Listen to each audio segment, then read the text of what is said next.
धर्मांतरण केस में गिरफ्तार मौलाना जलालुद्दीन उर्फ छांगुर की मुश्किलें अब अंतर्राष्ट्रीय स्तर तक बढ़ चुकी हैं। ईडी को छांगुर के विदेशों में खोले हुए 5 बैंक अकाउंट्स की जानकारी मिली है। इनमें शारजा और दुबई समेत यूएई के कई बैंकों में अकाउंट शामिल है। एक्सिस, एचडीएफसी, एमिरेट्स, एनबीडी और फेडरल बैंक जैसे बैंकों में खाते खुले हैं। इन खातों से कितनी रकम ट्रांसफर हुई, कहां गई, ईडी अब उसकी गहराई से जांच भी कर रही है। शुरुआती जांच में सामने आया कि छांगुर के विदेशी एजेंट भी इन अकाउंट्स के जरिए काम कर रहे थे।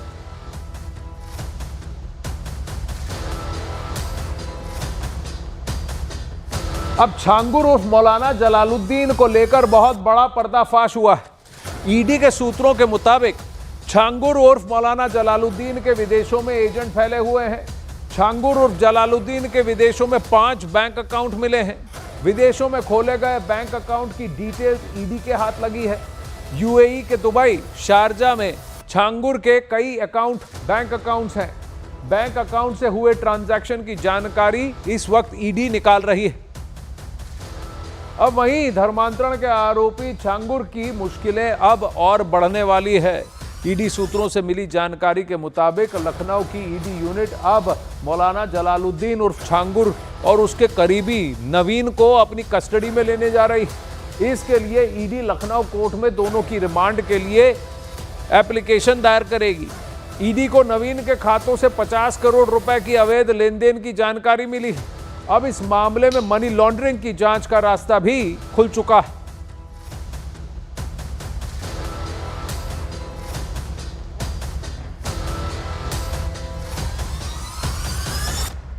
तो ईडी को उन खातों से 50 करोड़ रुपए के अवैध लेन देन की जानकारी मिली है, जिसमें छांगुर और उसका साथी नवीन ये इस अकाउंट को ऑपरेट कर रहे थे।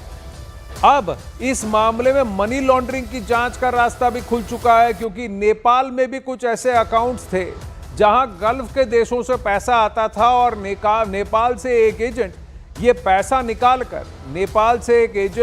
पैसा निकालकर इनको छांगुर के तक पहुंचाता था और ये कैश में पहुंचाता था, जिसमें वो 4 या 5% अपने खुद का लेता था। अब वहीं लखनऊ में आज धर्मांतरण केस के मुख्य आरोपी जलालुद्दीन उर्फ छांगुर और उसकी सहयोगी नीतू उर्फ नसरीन की एटीएस रिमांड समाप्त हो चुकी है। दोनों से एटीएस ने 7 दिन की रिमांड में तमाम सवाल किए और दोनों ने एटीएस को कई अहम जानकारी भी दी है। अब यूपी एटीएस इनकी रिमांड नहीं मांगेगी और ऐसे में रिमांड समाप्त होते ही थोड़ी देर में दोनों को जेल भेजा जाएगा। लखनऊ में एटीएस ने दोनों का मेडिकल चेकअप कराया और वहां पर पहली बार कैमरे में छांगुर उर्फ जलालुद्दीन ने सफाई दी और कहा, मैं बेकसूर हूं, मैं कुछ नहीं जानता। बेकसूर हम कुछ नहीं जानते, बेकसूर हम कुछ नहीं जानते, बेकसूर हम कुछ नहीं जानते, बेकसूर हम कुछ नहीं जानते।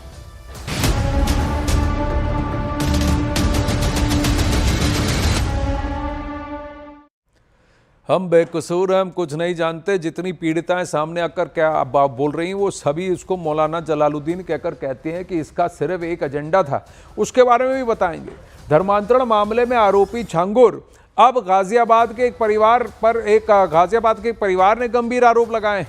परिवार का कहना है कि उनकी बेटी 2019 से लापता है और उसे बदर अख्तर नाम के लड़के ने फंसाया था। परिवार का यह भी दावा है कि बदर अख्तर और छांगुर के बीच सीधा कनेक्शन है, यानी बेटियों को फंसाकर उन्हें धर्मांतरण कराने की ये सोची समझी साजिश थी और एक बहुत बड़ा फैला हुआ नेटवर्क की जो इन्वेस्टिगेशन हुई थी उसमें पता चला धीरे धीरे कि और भी लड़कियां हैं इसके जैसी। अच्छा। उसको तो प्यार जैसी चीज लग रही थी, लेकिन प्यार जैसी कोई चीज थी ही नहीं। मेरी बहन से घर का एटीएम तक चुरवाया उसने। मेरी बहन को मम्मी का एटीएम था जिससे उसने पैसे निकलवाए थे। ये चीज़ बाद में मैसेज आया तो हमें पता चला कि वो उसके नाक कान तक के बेच दिए थे उसने, बदर अख्तर सिद्दीकी ने। अच्छा। हाँ जी। तो ये उसका छांगुर का मेन आदमी है। मेरी यही रिक्वेस्ट है कि सीएम योगी जी से और प्रधानमंत्री जी से कि इस आदमी को पकड़ा जाए। ये सऊदी में है, चाहे अपने हाईएस्ट सोर्सेज का यूज़ करें, जैसे भी करें, लेकिन इस आदमी को निकाल के लाएं। ये मिलेगा तो लड़कियों का पता चल पाएगा।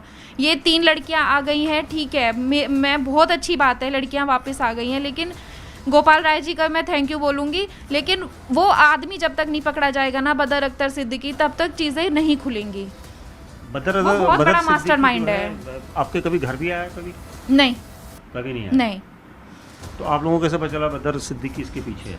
क्योंकि मेरी बहन ने एक बार बताया था, उसका नाम लिया था और उसकी फ़ोटोज़ भी फिर बाद में हमें मिली थी। अब वहीं गाजियाबाद से आई इस खबर के बाद ये चीज़ सामने आई है कि छांगुर उर्फ जलालुद्दीन ने हैंडसम लड़कों की एक आर्मी बनाई थी और उनका काम यही था मासूम लड़कियों को अपने झांसे में लेना, मासूम हिंदू लड़कियों को, गैर मुस्लिम लड़कियों को अपने झांसे में लेना और उनका धर्मांतरण कराना। ये रिपोर्ट देखिए।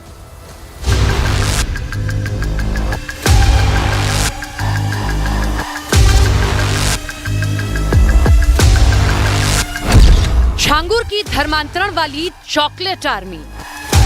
चॉकलेट आर्मी का टारगेट लव जिहाद। चॉकलेट आर्मी में हैंडसम लड़कों की भर्ती। चॉकलेट आर्मी के सहारे धर्मांतरण वाली साजिश। छांगुर बाबा और जलालुद्दीन के यूपी से लेकर देश के कई राज्यों या फिर कहें विदेशों तक फैले धर्मांतरण के खेल में फंसे एक के बाद एक मामले सामने आ रहे हैं और इन मामलों में जो सबसे अहम बात निकल कर आ रही है वो है छांगुर की चॉकलेट आर्मी। बदर अख्तर सिद्दीकी छांगुर बाबा की चॉकलेट आर्मी का वो आतंकी जिसने धर्मांतरण के इस खेल में एक से एक बढ़कर शिकार किए। अब तक कई हिंदू लड़कियों के धर्मांतरण के पीछे बदर अख्तर सिद्दीकी का नाम सामने आ चुका है। धर्मांतरण का शिकार हुई गाजियाबाद की रहने वाली एक लड़की से भी छांगुर और जलालुद्दीन की और बदर अख्तर सिद्दीकी का कनेक्शन सामने आया है। अक्टूबर 2019 की बात है जब बदर अख्तर उसके टच में आया था मेरी बहन के। तो उसके बाद उसने उसको बात करना और अच्छी जगह पे मतलब घुमाना, चकाचौंध वाली चीज़ें दिखाना और उसको ऐसी लाइमलाइट दिखा दी कि उसको घर वालों से थोड़ा सा टच में से हटा दिया कि तेरे घर वाले तो तुझे ये ऐसे रखेंगे, तुझे कुछ नहीं करेंगे, मैं तुझे जॉब दिलवाऊंगा, मॉडलिंग करवाऊंगा तुझसे, तू मेरे साथ चल, बाहर चल, दुबई तुझे जॉब करवाऊंगा।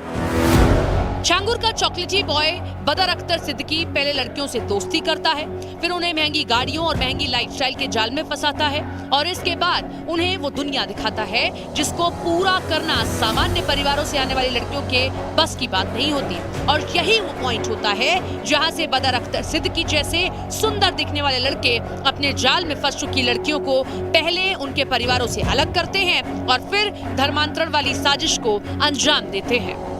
धीरे धीरे वो उसकी बातों में इन्फ्लुएंस हो गई। फिर उसके बाद वो घर पे आई, बात नहीं करती थी ठीक से, चिड़चिड़ी सी हो गई ना, मतलब पूजा पाठ से इन चीज़ों से बहुत दूर सी हो गई। फिर उसके बाद हमने उससे पूछा कि क्या हुआ, क्या करना है। वो अच्छा खासा ट्रैवल एंड टूरिज्म का कोर्स कर रही थी, वहाँ पे वो उसके टच में आया था। फिर वो एक बार घर पे जैसे आई तो फिर उसके बाद वो अपने कोर्स करने चली गई। CP दिल्ली वो कोर्स कर रही थी। फिर उसके बाद क्या हुआ कि हमसे उसने बात थोड़ी सी करनी बंद कर दी। ऐसा उसको मतलब उसका ब्रेन वॉश किया, ऐसे उसको उसकी वीडियोस कुछ किसी चीज़ का उसको ऐसे अश्लील वीडियोस थी, कुछ गंदी वीडियोस थी जिसकी वजह से उसने उसको ब्लैकमेल करना शुरू कर दिया और वो वापस चली गई। उसके बाद अक्टूबर के बाद हमारी उससे ना तो कोई बातचीत हुई है 2019 से, ना हमारे वो टच में है। बदर अख्तर की जाल में फंसी इस परिवार की बेटी 2019 से लापता है। कहां गई किसी को कुछ नहीं पता, लेकिन छांगुर की चॉकलेट आर्मी के इस हैंडसम हैंडलर बदर अख्तर की वो पहली या फिर आखिरी शिकार नहीं थी, बल्कि मेरठ के एक परिवार की लड़की को भी बदर अख्तर ने अपने जाल में फंसाया। इस परिवार की लड़की 2019 से लापता है। परिवार के मुताबिक उनकी बेटी ने 2019 में एक बार संपर्क किया था और खुद की जान को खतरा बताया था। 2019 के लास्ट से जो है हमारा मेरी बहन से कोई मतलब हमारी फैमिली का कोई बात नहीं हुई, कोई कुछ नहीं हुई। कहाँ है वो, कहाँ नहीं, कुछ नहीं पता। ये बदर सिद्दीकी ये आरोपी है। आपका कहना है कि ये छांगुर गैंग के साथ जलालुद्दीन और छांगुर बाबा सिंडिकेट के साथ जुड़े रहे हो बिल्कुल 100%। छांगुर और जलालुद्दीन की फौज का चॉकलेटी बॉय बदर अख्तर सिद्दीकी मेरठ का रहने वाला बताया जा रहा है और आरोप है कि उसके जाल में 1 दर्जन से ज्यादा लड़कियां फंस चुकी हैं, जिनके परिवार आज भी अपनी बेटियों की तलाश कर रहे हैं। लेकिन अभी तक न तो उनकी बेटियां वापस लौटी हैं और न ही आरोपी बदर अख्तर सिद्दीकी का कोई सुराग लगा है।